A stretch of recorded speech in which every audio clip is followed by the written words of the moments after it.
ప్రభుత్వం రైతులను ఏ విధంగా వేధించిందో బీఆర్ఎస్ పార్టీ ప్రభుత్వ హయాంలో రైతులు ఏ విధంగా నరక యాతన అనుభవించారో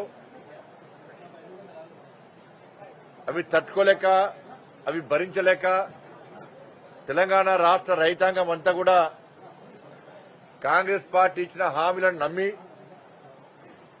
6 గ్యారెంటీలతో పాటు ఆ 6 గ్యారెంటీ ముఖ్యంగా రైతులకు ఇచ్చినటువంటి హామీలు నమ్మినటువంటి తెలంగాణ రైతాంగం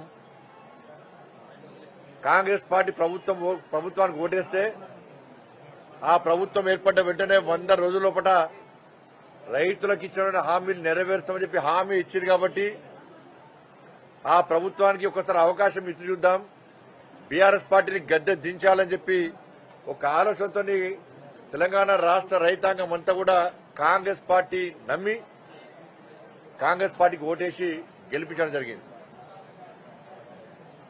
అధికారంలోకి వచ్చినటువంటి కాంగ్రెస్ పార్టీ 100 రోజుల లోపల హామీలు నెరవేర్స్తామని చెప్పి రైతులకు అనేక హామీలు ఇచ్చేది.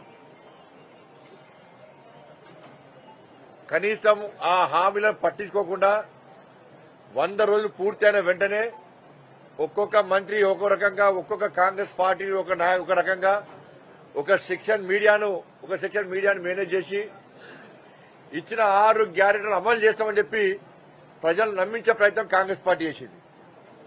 కానీ క్షేత్రస్థాయిలో ప్రజలు ఏమనుకుంటున్నారు, వారు ఇచ్చినటువంటి హామీలేంది, ప్రజలు కాంగ్రెస్ పార్టీకి ఎందుకు ఓటేసారు, ప్రజలు పడుతున్న ఇబ్బందులు ఏవి అని చెప్పి కాంగ్రెస్ పార్టీ గుర్తించినా కూడా గుర్తించడం నటించి ప్రజలు నమ్మించే ప్రయత్నం చేసేది.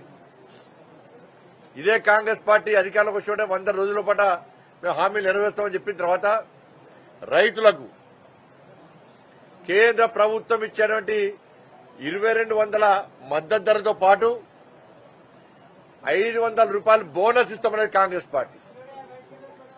వాళ్ళ కొనుగోలు ప్రారంభం కాబోతున్నాయి. మీరే కొబ్బరికాయలు కొట్టి కొనుగోలు కేంద్రాన్ని ప్రారంభించబోతున్నారు. ఇప్పటికీ కాంగ్రెస్ పార్టీ ప్రభుత్వం స్పష్టం చేస్తలేదు.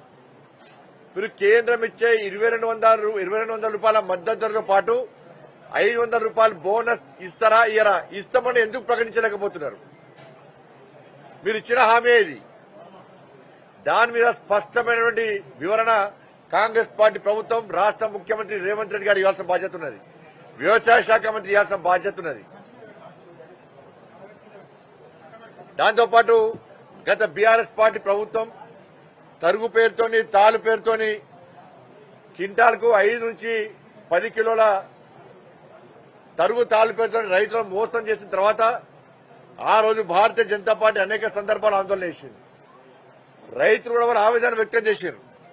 ఇదే కాంగ్రెస్ పార్టీ మేనిఫెస్టోలో కాంగ్రెస్ పార్టీ ప్రభుత్వం ఏర్పడ్డ తర్వాత రైతుల దగ్గర నుంచి తరుగు పేరుతోని, తాలు పేరుతోని ఎలాంటి కట్టింగ్స్ ఉన్నాయి, పూర్తిగా పండించిన ధాన్యాన్ని మొత్తం కొంటామని చెప్పి కాంగ్రెస్ పార్టీ హామీ ఇచ్చేది.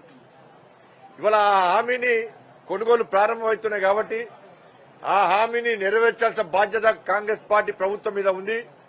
నెరవేర్చరా ఇంతవరకు దాన్ని పట్టించుకున్న పాపనలేదు. దాంతోపాటు 2 లక్షల రుణమాఫీ చేస్తాన్నారు. దాని మీద స్పష్టత లేదు.